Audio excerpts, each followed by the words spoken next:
Assalamualaikum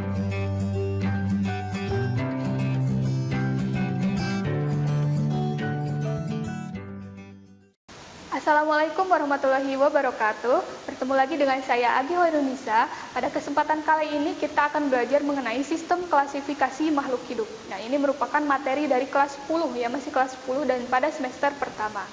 Nah, setelah kita mengetahui berbagai keanekaragaman hayati yang ada di Indonesia, kemudian yang ada di seluruh dunia, maka kita akan kebingungan jika tidak ada sistem klasifikasi. Nah, karena dengan sistem klasifikasi ini, kita bisa mengetahui, bisa mengelompokkan yang mana misal golongan kucing-kucingan, kemudian yang mana misal golongan sagu-sagu dan yang lain sebagainya. Nah, oleh sebab itu, sistem klasifikasi makhluk ini diciptakan oleh para ahli. Nah, ada berbagai macam sistem klasifikasi. Yang pertama adalah sistem alami, kemudian sistem buatan, dan juga sistem filogenetik.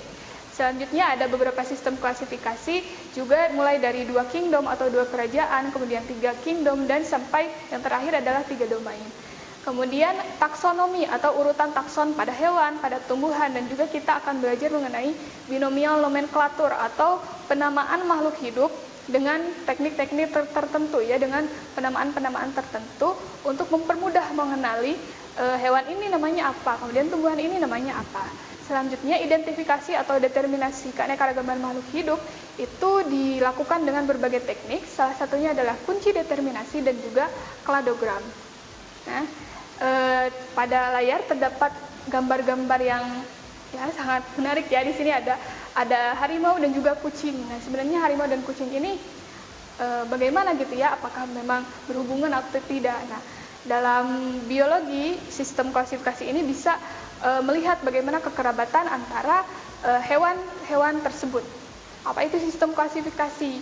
Nah, sistem klasifikasi ini adalah pengelompokan makhluk hidup secara sistematis. Ilmu yang mempelajarinya adalah ilmu taksonomi. Nah, ini menjadi di objek kajian biologi ini menjadi salah satu ilmu pada biologi ya, cabang ilmu pada bidang biologi.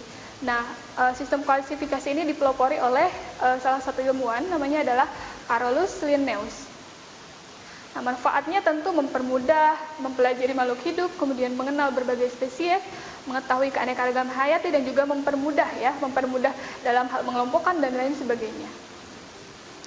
Macam-macam sistem klasifikasi. Yang pertama adalah sistem klasifikasi alami. Ini berdasarkan karakter luar ya. Jadi dilihat apakah ada kesamaan luarnya, apakah sama-sama berbulu hitam misalnya, itu adalah sistem klasifikasi alami. Ini diciptakan oleh Aristoteles pada tahun 350 sebelum Masehi. Nah, sehingga pada sistem klasifikasi alami ini dihasilkan 2 kingdom utama, yaitu Animalia dan Plantae atau kerajaan hewan dan juga kerajaan tumbuhan. Selanjutnya adalah sistem klasifikasi buatan. Nah, kalau sistem klasifikasi buatan ini, karakter-karakter itu dihubungkan dengan kepentingan manusia. Jadi berdasarkan kegunaan, ada yang berdasarkan umur, dan lain sebagainya. Dan sistem klasifikasi yang terakhir adalah sistem klasifikasi filogenetik. Nah, kalau yang filogenetik ini berdasarkan kekerabatannya atau kedekatannya gitu, kedekatan hubungannya antara satu hewan dengan hewan lainnya, antara satu tumbuhan dengan tumbuhan yang lain. Nah, ini dipelopori oleh Charles Robert Darwin. Yang selanjutnya adalah sistem klasifikasi 2 kingdom sampai 3 domain. Bisa dilihat di sini. Yang pertama, sistem 2 kingdom ini mewakili tumbuhan dan hewan. Sistem 5 kingdom yang akan kita pelajari juga ini adalah ada kingdom Monera, Protista, jamur, tumbuhan, dan juga hewan. Selanjutnya ada sistem 6 kingdom juga. Ini lebih terbaru lagi, namun yang kita pelajari di SMA biasanya di buku-buku ini menggunakan sistem klasifikasi 5 kingdom. Nah, yang mana yang menjadi sorotan? Nah, ada kingdom Monera ya. Kingdom Monera ini kalau dalam sistem klasifikasi 6 kingdom itu dibagi lagi menjadi 2, yaitu ada bakteri dan juga Archaebacteria gitu ya. Tapi di dalam sistem klasifikasi 5 kingdom hanya disebutkan sebagai Monera saja. Kemudian yang kedua ada Protista. Nah, kalau Protista ini berbeda sekali dengan Monera gitu ya. Kalau Monera kita sebut sebagai prokariotik, kalau Protista itu disebut sebagai eukariotik. Begitu juga dengan fungi atau jamur. Nah, kerajaan jamur juga termasuk eukariotik. Plantae juga sama, yaitu eukariotik juga. Dan yang terakhir adalah Animalia atau kerajaan kita ya, kerajaan manusia, termasuk manusia di dalamnya. Ini adalah eukariotik juga ya, sama-sama eukariotik juga. Selanjutnya, identifikasi atau determinasi makhluk hidup. Nah, langkah-langkahnya adalah mengenali ciri-ciri makhluk hidupnya itu sendiri, kemudian membandingkan atau menyamakan dengan makhluk hidup yang sudah dikenal identitasnya. Dan yang terakhir adalah menggunakan bantuan ya, bisa menggunakan komputer, kemudian menggunakan acuan pustaka dan lain sebagainya. Nah, selain itu juga bisa kita lakukan kunci dikotomi. Nah, satu sifat kemudian akan dibedakan menjadi suatu sifat yang berlawanan, misalnya rambut.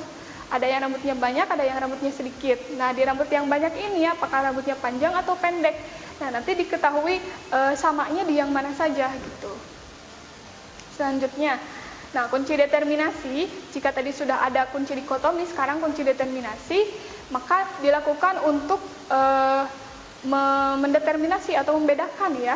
Nah, berbentuk biasanya daftar-daftar. Ya, seperti tadi ada sifat dan juga ada kebalikannya. Nah, cara menggunakan kunci determinasi seperti terlihat pada layar.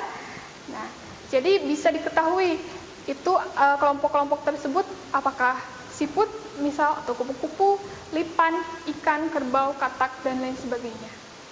Untuk saat ini, selanjutnya setelah diketahui tadi sistem klasifikasi, maka kita juga harus mengetahui tingkatan taksonnya gitu ya. Nah, tingkatan takson pada makhluk hidup ini ada beberapa jenis atau ada beberapa tingkatan ya. Yang pertama adalah yang paling tinggi itu sebenarnya ada domain. Nah, tapi yang dipelajari ini adalah kingdom. Ya, yang pertama kingdom atau kerajaan.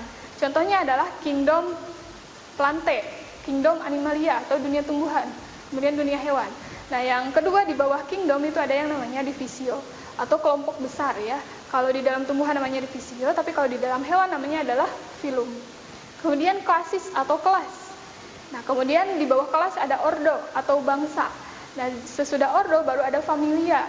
Setelah familia ada genus dan yang terakhir ada spesies. Nah, kemudian tata cara penamaan makhluk hidup itu ternyata sudah ada aturannya ya, yaitu dengan melakukan binomial nomenklatur. Bagaimana caranya? Ya, yang pertama adalah kata pertama ini menunjukkan genus. Ya, tadi kan sudah disebutkan tingkatan taksonnya ya. Genus, kemudian di bawah genus itu ada spesies. Nah, kata pertama dalam binomial nomenklatur itu menunjukkan genus. Nah, dan genus ini harus diawali dengan huruf kapital. Kemudian diikuti oleh nama spesies.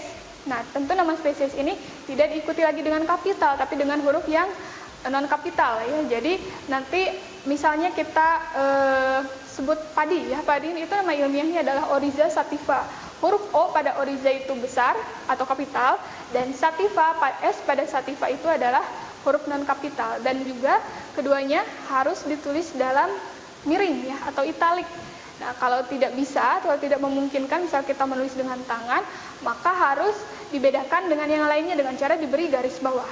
Nah, selanjutnya ada kladogram. Nah, kladogram merupakan diagram yang bercabang gitu ya, yang menggambarkan hubungan taksonomi tadi, hubungan tingkatan-tingkatan kekerabatannya itu sendiri.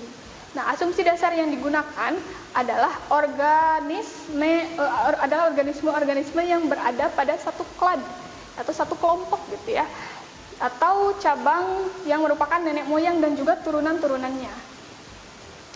Nah, selanjutnya ini salah satu contoh kladogram ya. Sini ada ini adalah contoh untuk alat-alat transportasi. Nah, misal yang berjalan kaki, kemudian bersepeda, motor, mobil dan pesawat itu sifat-sifatnya atau ciri-cirinya memiliki roda. Nah, berjalan kaki memiliki roda atau tidak? Berarti tidak ada. Berarti yang paling sedikit atau yang paling tidak ada ciri-cirinya di antara di sana kan ada 4 ciri ya, memiliki roda, memiliki mesin, kemudian penumpangnya di dalam dan juga memiliki sayap. Nah, itu ciri-cirinya yang paling tidak muncul gitu ya, maka dia paling jauh gitu. Dia berada di awal. Contohnya berjalan kaki nih, berjalan kaki. Kemudian sepeda. Nah, sepeda ada di urutan kedua karena memiliki ada satu ciri ya, ada satu ciri di sana. Kemudian motor, mobil dan juga pesawat. Nah, itu adalah kladogram pada sistem transportasi. Nah, sekian saja untuk materi kali ini. Wassalamualaikum warahmatullahi wabarakatuh. Kunjungi sosial media lainnya seperti website kami di pkbmalfata.com, Facebook PKBM Al-Fatah Manunjaya, Instagram PKBM Al-Fatah Official. Dan terima kasih telah klik video ini. Jangan lupa like, comment, share, and subscribe untuk menunjukkan dukungan kamu terhadap channel ini. Enjoy the video PKBM Al-Fatah.